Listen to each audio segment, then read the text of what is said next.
You know how, like, when they do a story, they try to bring it home by having, like, a personal touch, like a personal story. Mm-hmm. Like, for example, if they're talking about, I don't know, too many dogs in a neighborhood and lots of poop being left around, and what are they doing about it?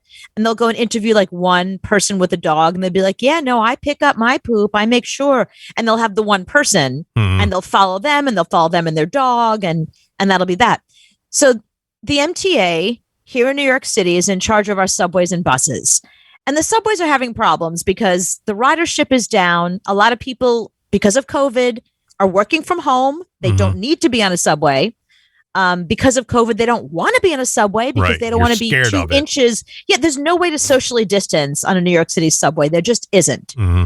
So in my neighborhood, the big thing that everybody's doing, in the whole city, the 2 big things everyone's doing are these Revel scooters, which is like a little moped, and you just rent it for the hour, for the day, for, the ride, and then you just leave it somewhere. So there's 4 on my block right now. I can go put a credit card in on the app, pull it up, go get on one of those Revel scooters, drive to my mom's, and then just leave it right in front of my mom's house. So you can go like 10 blocks and just leave it the 10 blocks later. Just leave it. Okay. And then somebody else in that neighborhood who needs a Revel scooter will go hop on that scooter and take it where they're going. And then just leave it. That's how they do. You just leave it anywhere. It's not like they have special stations like Citi Bikes. The Citi Bikes have specific stations. You have to ride from station to station.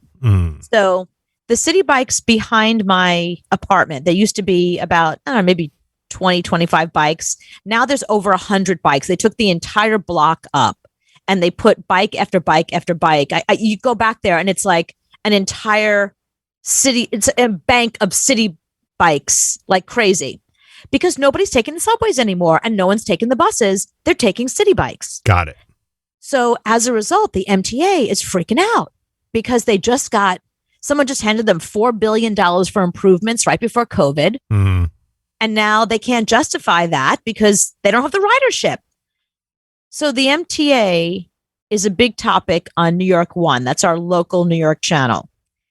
And they decide they're going to profile this one dude.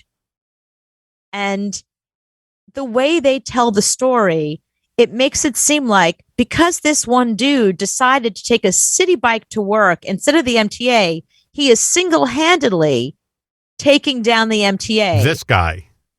Yeah. So I want to play you this story and you'll see what I mean. That this is the evil bastard that's destroying. This is the evil bastard that is destroying the MTA single-handedly. That's how New York One has positioned this. Before the pandemic, Nick Guillermo's usual commute. I was primarily taking train, bus, normal commute, stuff like that.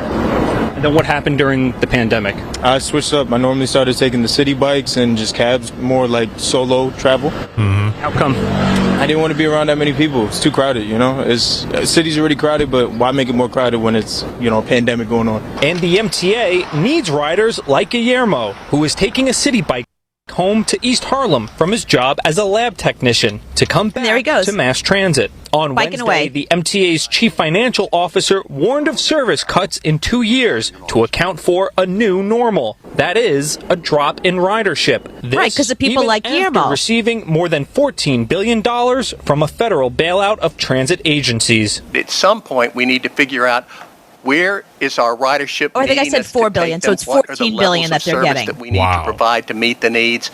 The warnings came with no specifics about subway, bus, or commuter rail service. The MTA projects a 15% decrease in ridership from pre-pandemic levels. Some MTA board members cautioned against service cuts. So they're upset about everything going on right now because no one's really taking the subways.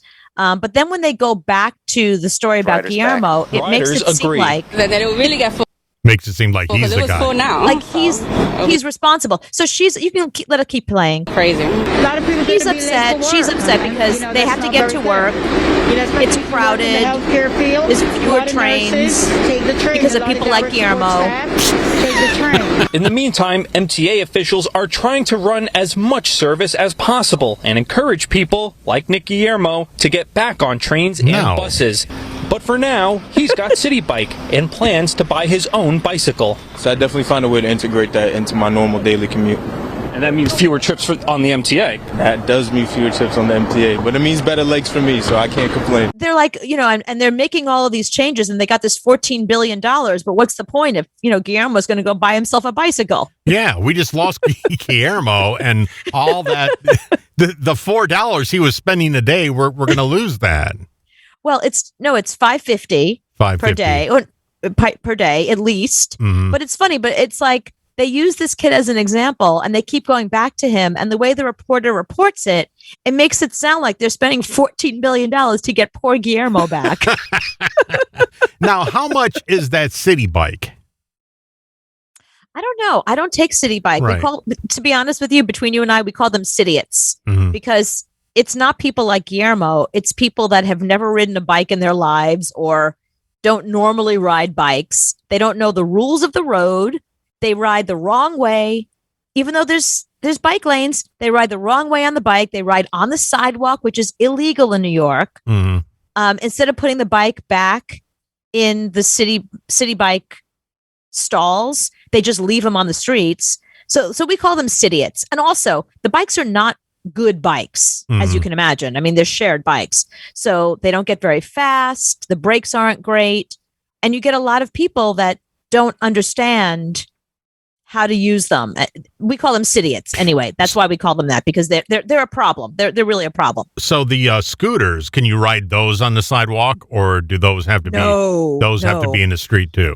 Those have to be in the street with the cars. See, those cannot even be in the bike lanes. So they're in the street with the cars. Yeah. They're mopeds. They're little motorcycles. Oh, okay. So it's not the ones you stand on.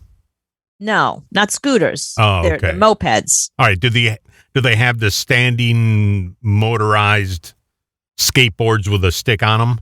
Not yet. I know they have those in San Francisco, I want to say. Yeah, they have Seattle. Them around here. And they do? Yeah, okay. People just leave them. They're like squirrels everywhere. Right. They just get off of them and go. And they're shared, right? Right. Yeah. So I wonder if you can ride those in the bike lane. I don't think you can. So those scooters, only if you're a kid. If you're under the age of 12, you can ride your bike and a scooter. Mm. But if you're over 12, you're not supposed to ride those on the sidewalk, and they're not safe in the bike lane because people are. The other problem is those e-bikes, the ones that you don't need to pedal, that are like little motorcycles. Mm-hmm. Those go 20, 25 miles per hour in the bike lane. Got it. So, yeah, no, it's very dangerous here. But so the point is they want to get people back on the subway, but, fucking Guillermo is keeping everybody, he's screwing it up for the rest of them. Well, seeing that video, it just gives me, when I see the subway now, there's no way I was freaking out 4 years ago in the subway. So I can only imagine what it's like now. Right. With COVID. And remember, there's a lot of people that are still not vaccinated here in New York, and they get on the subway and people aren't always, even though you're supposed to wear a mask, not everybody does. So it's kind of dangerous. By the way, Citi Bike, it's $3.50 for 30 minutes. Okay. So 30 minutes it's about the same as the subway then. Well, the subway is $2.75 for one ride. So let's say you have to run an errand. You can take the Citi Bike to your errand, park your bike, run your errand, get back on the bike. If you can do it in under 30 minutes, then you've done round trip for $3.50. Okay. See what I'm saying?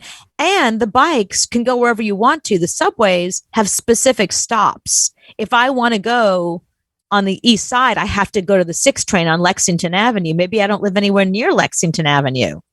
So a Citi Bike might be, even though it's $3.50 versus $2.75, it's going to save me a lot of time just hopping on a bike and going, as opposed to taking a crosstown bus all the way to Lexington just to get on the 6 train.